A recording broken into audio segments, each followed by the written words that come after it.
A batalha entre Satoru Gojo e Ryomen Sukuna continua. Sabemos que não se trata de um combate apenas entre dois personagens, mas sim um combate que definirá o título de feiticeiro Jujutsu mais poderoso da história. Agora, não é mais um embate entre expansões de domínio, e sim um combate franco, um mano a mano, um corpo a corpo entre essas duas feras. E se você, assim como eu, também está ansioso para saber o resultado desse incrível combate, vamos analisar esse capítulo juntos.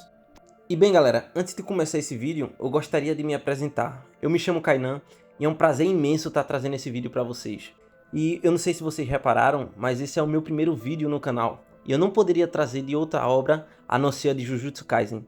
Porque galera, particularmente eu sou muito fã de animes, de modo geral. Eu assisto muitos animes.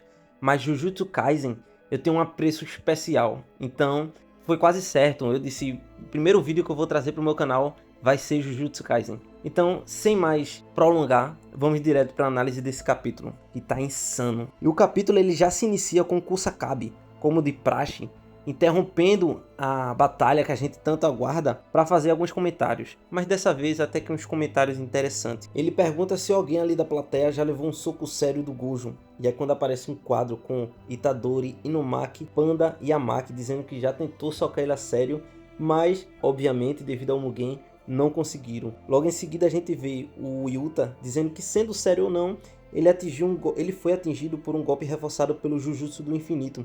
E o Hakari diz que ele também. E aí a gente vê a explicação do Kusakabe, que ele fala que quando o Gojo ele desfere o golpe com um punho que foi reforçado com energia amaldiçoada, ele causa uma reação de repuxo com o azul. E o que isso significa, galera? Ao meu entender, quando o momento antes do Gojo acertar o golpe, ele se utiliza do azul para puxar o oponente em direção ao ataque, causando um dano mais severo. E o Hakari ele fala justamente isso, que quando ele dá esse ataque, ele não só aumenta o dano, mas também causa uma sensação de contra-ataque, o que é pior. Então a gente já consegue ver o quão potente é esse ataque do Gojo. E no quadro seguinte, é justamente isso que a gente percebe. Quando a Kirara pergunta se doeu, os dois faz uma cara de bunda e diz que eles vomitaram, galera. Então pensa o quanto isso é insano. O Yuta, que é um dos personagens que mais tem energia amaldiçoada, vomitou com o ataque do Gojo.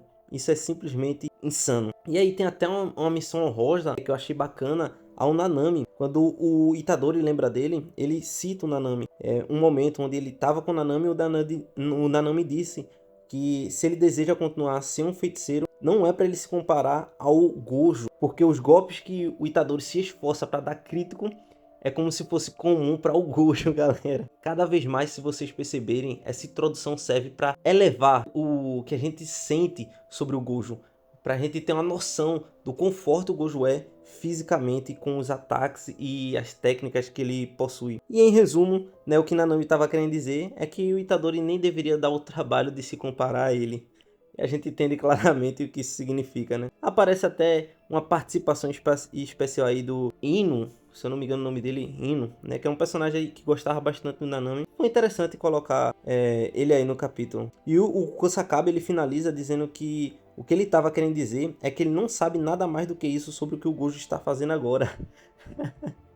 Porque o máximo, provavelmente, que ele levou foi um soco de Gojo, um soco comum de Gojo reforçado pelo azul, né? E logo em seguida, galera, é quando volta para a cena entre o Gojo e o Sukuna se enfrentando e os dois já estão numa batalha frenética, com o Gojo dando um soco que bate o Sukuna na parede e ele pega o Sukuna e arremessa e já usa o azul para usar o Sukuna como centro de gravidade e puxar o destroço para cima de Sukuna, mas isso não parece surtir efeito. Logo em seguida, né, o Sukuna ele sai desses destroços e o Gojo não quer dar trégua para o Sukuna, já está em cima dele, tentando dar um chute, mas o Sukuna ágil consegue se esquivar. E a página que a gente nota é que fica o centro de gravidade ali do azul. Então acredito que aquilo deva ter atrapalhado o Sukuna, o que fez com que abriu uma brecha para o Gojo dar um chute de cima para baixo no Sukuna, galera. E que chute, hein? É quando o mangá ele faz questão de destacar o Dharma do Mahoraga, que fica preto momentos antes do Sukuna atacar o Gojo. O que isso vai ser importante mais para frente, então guardem aí, galera. mas esse chute não parece atingir o Gojo, e que faz uma quantidade de clones ao redor de Sukuna, né? Algo que foi uma referência clara ao Killua de Hunter x Hunter. E aí fica a questão, o Gojo, ele fez isso com a sua velocidade ou ele fez isso como uma variação da técnica do ilimitado? Bem, galera, se ele fez isso com a velocidade, a gente vê já o quão insano o Gojo é na velocidade, porque para fazer um feito desse tem que ser muito veloz, né? E se for uma variação do ilimitado, eu dou um destaque especial ao fato da variedade de opções que o Gojo pode fazer com esse poder. Ele voa, ele se teletransporta e agora, se for confirmado, ele faz até clones. Então isso é um absurdo.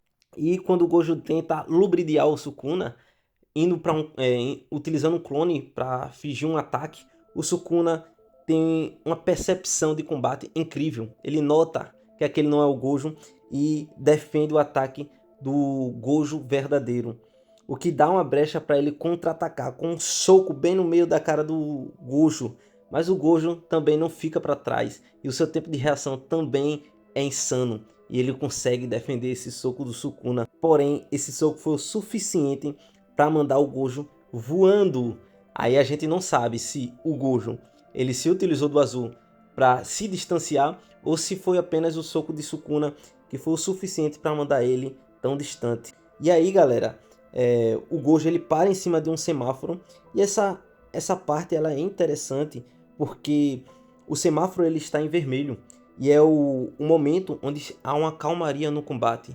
É o momento onde a gente percebe que ambos estão conectados, estão agindo no mesmo ritmo, porque ambos param e ambos começam a se analisar. Mas brevemente a gente volta para a plateia, onde eles começam a falar que as palavras de Furo e o Dharma que manifestam Mahoraga significam ciclo e harmonias absoluto. Logo após Mahoraga ser atingido por um golpe, a roda do Dharma gira e se adapta ao fenômeno. A gente viu isso acontecer, pessoal, na luta de Mahoraga contra o Sukuna. Quando o Sukuna deu um desmantelar no Mahoraga, logo em seguida o Dharma girou e o Mahoraga começou a se adaptar, né? E na segunda vez já foi o suficiente para o Mahoraga se adaptar por completo. E na página posterior a gente vê o Dharma girando. E a reação do Kusakabe e do Higuruma foi perfeita, porque eu tenho certeza que reflete de muitos que estavam lendo e não sabiam, não tinham spoiler, né? Porque o Kusakabe ele fala, a roda do Dharma está girando, e o Higuruma ele se pergunta se ele está se adaptando. É quando a cena volta para Gojo e Sukuna e a gente vê o pensamento de cada um. O Gojo ele percebe que quando o Sukuna se utilizou da amplificação, a roda da arma do Mahoraga ela ficou preta. E ele já liga que isso significa que a adaptação foi pausada. E ele continua pensando que mesmo sem poder usar o domínio, ele ainda consegue ativar a amplificação. Talvez porque a parte do cérebro que foi danificada tem relação com as técnicas da barreira, né? Então o Gojo ele consegue notar isso. Já o Sukuna ele nota que o Gojo ele está evitando a adaptação dele, não usando técnica alguma, a não ser o lapso de técnica amaldiçoada, ou seja, basicamente o azul. E ele já diz que isso era de se esperar. Então, esse trecho é importante porque a gente percebe que eles, de modo algum, estão se subestimando, galera. Eles estão levando essa batalha muito a sério, apesar deles demonstrarem um sorriso e uma confiança e ficarem se provocando de vez em quando, né? Logo em seguida a gente vê o semáforo partindo para o verde e é o ponto de partida para o segundo round desse capítulo, que já volta insano, com os dois se atacando e o Gojo já utilizando o azul para puxar aquele semáforo para cima de Sukuna e o Sukuna pegando esse semáforo e jogando de volta para o Gojo. E a cena volta para a plateia, onde eles começam a comentar. A Memei, ela diz que não está invocando Mahoraga, porque contra o vazio infinito, a adaptação foi completada depois da quinta vez. E o Hakari ele se pergunta se sobre as técnicas do Gojo, que nasceram a partir do Jujutsu do Infinito, se a roda do Dharma ela precisa girar várias vezes. E o Kusakabe ele diz que não é algo impossível, já que quando o assunto é esses dois, o impossível se torna algo normal. E a gente viu muito isso acontecendo nos capítulos anteriores, onde o Gojo e o Sukuna eles fizeram coisas que a gente imaginava que não era possível, galera. E de fato, o Kusakabe ele tem bastante razão. Mais uma vez a cena volta para o Gojo e o Sukuna, e dessa vez aparece mais um semáforo, agora de pedestre, indicando que os pedestres podem caminhar. E é isso que eles fazem, eles caminham. Enquanto caminham calmamente, eles conversam entre si. E o Sukuna ele pergunta se o Gojo ele já percebeu. E o Gojo diz que é um total de 4 vezes, não é? Que faltam mais 3. Ou seja, o que ele está falando aqui é sobre a quantidade de giros da roda do Dharma para o Mahoraga se adaptar à inviolabilidade dele, galera. É isso mesmo, então a contagem regressiva começa oficialmente. O pessoal obviamente já fica espantado com o Itadori dizendo que falta mais 3 vezes. E aí, pessoal, que o Sukuna ele simplesmente não perde tempo. Ele não perde uma oportunidade de provocar o Gojo. E ele diz que a contagem regressiva até ele arrancar esse sorriso do rosto dele, pessoal. É isso mesmo. É um provocando o outro toda hora, deixando cada vez mais esse combate interessante e até divertido de assistir. E isso tá simplesmente brutal. Mas estamos falando do Gojo, galera. E óbvio que ele não ia ficar sem retrucar. Ele abre logo um sorriso de ponta a ponta e diz que, na verdade, os dois estavam fazendo aquele sorriso.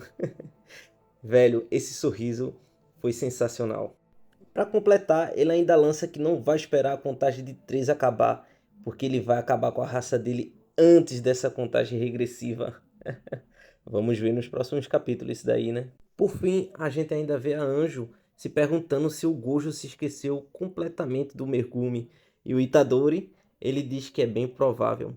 E essa cena é importante, galera, porque muitas pessoas estão acreditando que o Gojo está se contendo, se segurando para não matar o Megumi, mas é muito pelo contrário. Desde o início da luta entre Gojo e Sukuna, o Gojo já foi com 100%, na verdade, com 200%, soltando um raio roxo na cara de Sukuna. Então ele tá lutando para matar, porque ele sabe que se ele não lutasse com o seu poder total, possivelmente ele não ganharia. Agora, é claro que ele entende também que por Megumi estar ali, se ele tiver uma oportunidade de salvá-lo, ele assim vai fazer. E foi o que aconteceu quando ele venceu a Batalha de Domínio naquele momento. Ele viu a oportunidade de salvar o Megumi e assim ele ia fazer. Mas, é como eu disse, galera, ele não tá se contendo de modo algum, não pensem isso. E o Hajime, ele diz que tá tudo bem se ele tiver esquecido. Porque o Hajime, para quem não se lembra, a única motivação que ele tem é simplesmente lutar com o mais forte. Então, com certeza ele deve estar ansioso para ver o resultado desse combate, porque independente quem seja, se for o Sukuna ou o Gojo, ele vai querer enfrentar. E essa página decreta o fim do capítulo. Mas antes de finalizar, eu gostaria de comentar algumas coisas. Primeiro, eu gostaria de comentar o que Gege está fazendo nessa luta, que é simplesmente maravilhoso. Porque essa luta não se trata apenas de dois personagens, mas sim de personagens que há semelhanças entre si. O fato deles serem os mais fortes, o fato deles terem o ego, o orgulho de estarem nesse posto e a disputa pelo cinturão de quem vai ser o mais forte da história. E se vocês pararem para pensar, pessoal, vocês vão notar que a todo momento eles fazem, acontece situação com eles, na qual a gente vê que há essa semelhança entre esses personagens, como por exemplo as provocações que vêm tanto do Gojo quanto do Sukuna. Em certos momentos o Sukuna provoca o Gojo, e em outros o Gojo revida e provoca também o Sukuna, e eles sempre estão com esse ar de confiança, esse sorriso. E claro, o Gege faz questão de destacar que eles estão lutando felizes. E mesmo que a gente saiba que eles são inimigos, parece mais que a relação deles se trata de uma rivalidade do que uma inimizade. Se vocês pararem para pensar, isso de fato acontece. E isso é importante porque no final do último capítulo, a frase que foi destacada da Yorozu, que ela dizia que o Sukuna, por ser muito forte, ele se sentia só, mas alguém tão forte quanto ele iria mostrar o verdadeiro amor para ele. E é justamente isso que a gente está vendo nesse capítulo. Na verdade, desde o início dessa luta, isso está sendo bem detalhado por Gege Akutami. Isso é espetacular. E a outra coisa que eu gostaria de falar, que na verdade é destacar, é o quanto o Sukuna é apelão. Pensem ele conseguiu tancar todos os ataques de Gojo nesse capítulo. E olhe que o capítulo ele fez questão de alavancar o quanto o Gojo ele é apelão no quesito corpo a corpo. E simplesmente o Sukuna levou diversos ataques e ele saiu praticamente ileso, como se não houvesse nada, e rindo e com aquele ar de confiança. E isso demonstra que se trata de uma luta de feras e não de simplesmente dois meros personagens. Com isso, finalizamos esse vídeo que já se estendeu demais. Eu espero de verdade que vocês tenham gostado e que eu tenha conseguido conquistar os corações de vocês. E se sim, cliquem no gostei e não se esqueçam de se inscrever. É isso aí, galera. Valeu!